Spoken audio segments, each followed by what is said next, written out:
শেরপুরের নকলায় নিখোঁজের ১২ ঘণ্টা পর পুকুর থেকে ফাতেমা আক্তার জুঁই নামে ৫ বছর বয়সী কন্যা শিশুর মরদেহ উদ্ধার করেছে পুলিশ।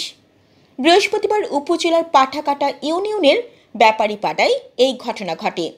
নিহত জুঁই ওই এলাকার জুলহাস উদ্দিনের মেয়ে। পরিবার সূত্রে জানা গেছে, জুঁইয়ের মা রহিমা বেগম জীবিকার তাগিদে ঢাকায় গার্মেন্টসে চাকরি করেন।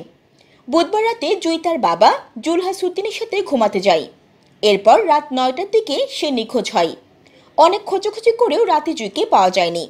পরে বৃহস্পতিবার সকাল ৯:৩০টার দিকে বাড়ির পাশের পুকুরে জুঁইয়ের মরদেহ ভাসতে দেখা যায়। খবর পেয়ে থানা পুলিশ মরদেহ উদ্ধার করে ময়নাতদন্তের জন্য শেরপুর জেলা সদর হাসপাতাল মর্গে পাঠিয়েছে।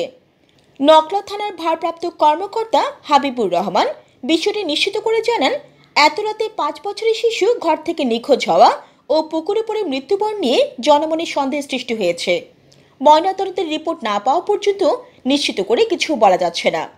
জান্নাতুল আফসানা, চ্যানেল বাংলা।